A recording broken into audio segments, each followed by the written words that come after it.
खुलुमबाय। बे समाव बडोलेण्ड इंखं टेलिभिजननि स्टुडिय'आव आं मिथिखा नार्जारी। दिनै मोनाबिलिनि गाहाय रादाबफोराव दङ। खैराबारि टाउन गोजौ फरायसालिनि गेलेग्रा फोथाराव 6थि मुंख्लं football tournament.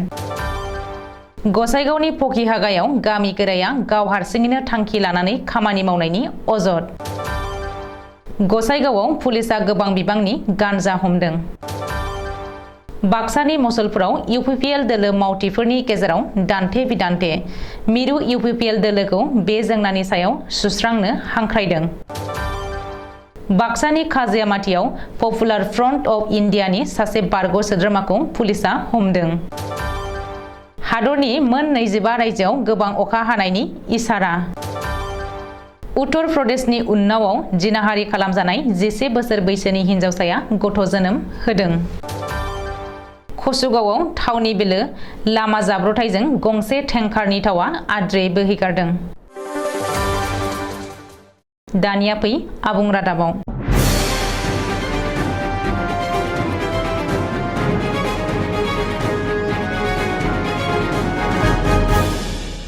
Khairabari block बिपिएफनि बानजायनायाव Udalguri जिल्लानि खैराबारि टाउन गोजौ फरायसालिनि गेलेग्रा फोथाराव 22 सेप्तेम्बरनिफ्राय 22 सेप्तेम्बरसिम सानबानि हाबाफारिजों 6थि मुंख्लं फुटबल टुर्नामेन्ट खुंनो लादों। हारिनि एबा रायजो राजानि थाखाय जायफोरा मुंख्लं जालांबाय बिसोरखौ गोसोखांनानै बिसोरनि गोसोखांथियाव बे फुटबल टुर्नामेन्टखौ सिगांनिफ्रायनो होबोबाय थानाय जादों। 22 सेप्तेम्बरनिफ्राय जागायनाय बे टुर्नामेन्टखौ 65 नं खलायगाव एलएसिनि बारग' एमएलए महेश्वर बर'आ बेखेवनानै होदोंमोन आरो लोगोसेनो बिटिसिनि बारग' इएम जगदीश सरकाराबो नुजाथिदोंमोन। दिनैनि बे गिबि सानाव दावागुरि यां स्टार एफसि आरो माजारसुबा बिरखां क्लाबनि गेजेराव गेलेजेननाय जायो। क'क्राझार जिल्लानि गसाइगाव महकुमानि सिङाव थानाय पकिहागा गामियाव दै जगाय बिफाननिफ्राय गंसे गोदान बिथांखि सेंसन जानायखौ लानानै गामियाव गोरोबज्लायै सोमजिदों। सिगांनो दै जगाय बिफाननि थाखाय गामियाव मोनसे आफाद दाखानानै लानाय जादोंमोन आरो फरायसालिनि थाखाय हायावनो फसंनो गामियैनो थांखि लानाय जादोंमोन। नाथाय खामानि जानायनि उनाव गामिनि सपना सरेना गामिनि रावनोबो खौरां होआलासेनो गावनि फंबायनि हायाव फसंनो बिफाननो जायगा होदों होननानै फोरमायदों गामिनि सुबुंफोरा। नाथाय गामिनि थांखि लानाय बायदि खामानिखौ मावाब्ला गामिनि थागिबिफोरा गनायनानै लाया होननानै गोख्रों फोरमायदों ओनसोलनि सुबुंफोरा। लोगोसे गामि गोरानि बेबायदि गाव हारसिं थांखि लानायखौ सोंखारिदों ओनसोलनि रायजो राजाया। गसाइगावआव पुलिसनि संगालिया स्रोद सुदाद लानायजों हमनो हादों गोबां बिबांनि गान्जा। NL01 AB-C316 नम्बरनि गुड्स कन्टेनार गारियाव हमनो हादों गोबां गान्जा। पुलिसनि सुलुङाव फोरमायनाय बायदिब्ला हमनाय गान्जाखौ गुवाहाटीनिफ्राय लाबोबाय थानाय समावनो 31 नं हादरारि राजा लामायाव हमनो हादों गसाइगाव पुलिसा। आथिखालाव ट्राक कन्टेनारनि ड्राइभार आरो हेन्डिमेनखौ पुलिसा एरेस्ट खालामबाय।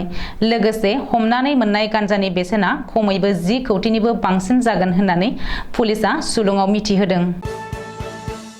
बाक्सा जिल्लानि मसलपुराव इउपिपिएल दोलोनि गेजेराव गावजों गाव दान्थे बिदान्थे जानायखौ नुनो मोन्दों।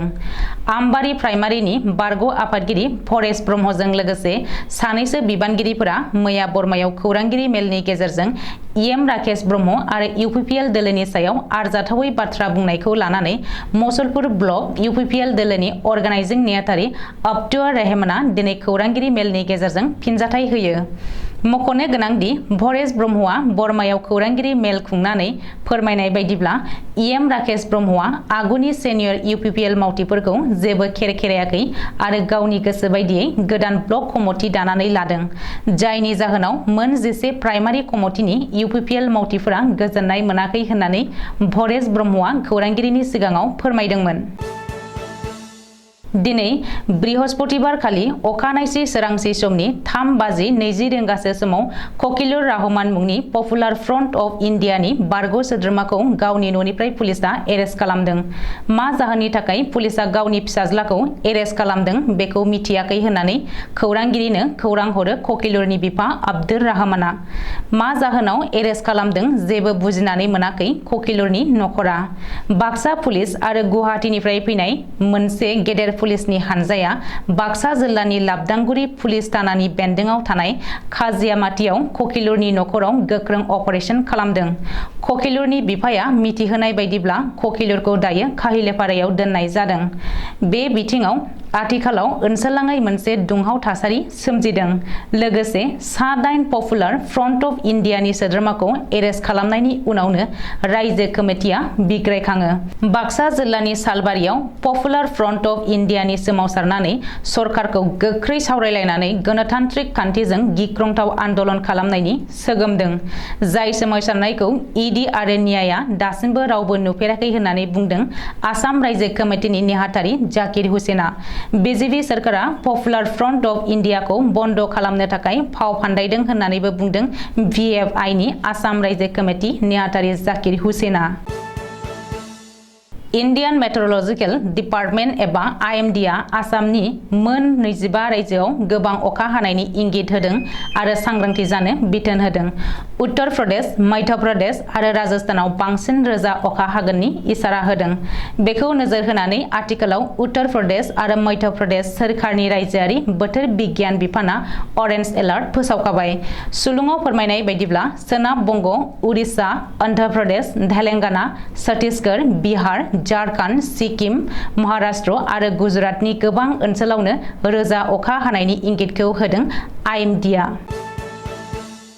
उत्तर प्रदेशनि उन्नाव जिल्लायाव सोलिफु बोसोर 2022 नि जानुवारि दानाव साथाम उदखारिजों लांखारजानानै अखाफोर दानसे जिनाहारि खालामजानाय 11 बोसोर बैसोनि हिनजावसाया बुधबारखालि सासे हौवासा गथ'खौ जोनोम होबाय। उन्नावनि सिभिल हस्पिटालाव नर्मेल डेलिभारि जादों होननानै डाक्टारा फोरमायदों। 2.60 किलोग्राम लिरथायनि हौवासा गथ'खौ जोनोम होदों उन्दै हिनजावसाया। मख'नो गोनांदि समाजनि बेरेखायै मुगैथाव खामानि मावनाय साथामबो रेपिस्टखौ हमनानै गोख्रों साजा होनांगौ होननानै ओनसोलनि रायजो राजाया दाबि खालामनानै दुंहाव थासारि सोमजिनायाव उन्नाव पुलिसआ साथामबो किडनेपार आरो रेपिस्टखौ हमनो हादोंमोन। आथिखालाव साथामबो रेपिस्टआ जोबथेसालियाव दङ। कक्राझार जिल्लानि कसुगावआव 31 नं हादरारि राजा लामानि सायाव NL01 AD 7000 नम्बरनि गंसे थाव टेंकारा ट्राकजों सौग्रावलायनायाव बृहस्पतिबारनि फुङाव जाब्रबथाय जायो। बे जाब्रबथायनि उनाव ट्राकआ खारदोंब्लाबो नाथाय थावनि टेंकारा गारियाव गाज्रियै खहा जायो। लोगोसे थावआ आद्रियै बोहैगारो। बे खाबुआवनो जायगानि माखासे सुबुङा टेंकारनिफ्राय बोहैनाय डिजेल थावखौ मोननो थाखाय गावजों गाव जोबोद होंगो-दोंगो जादों होननानै खायसेया अजद होदों। दिनै मोनाबिलिनि रादाबा एसेनोसै। गोजोन्थों।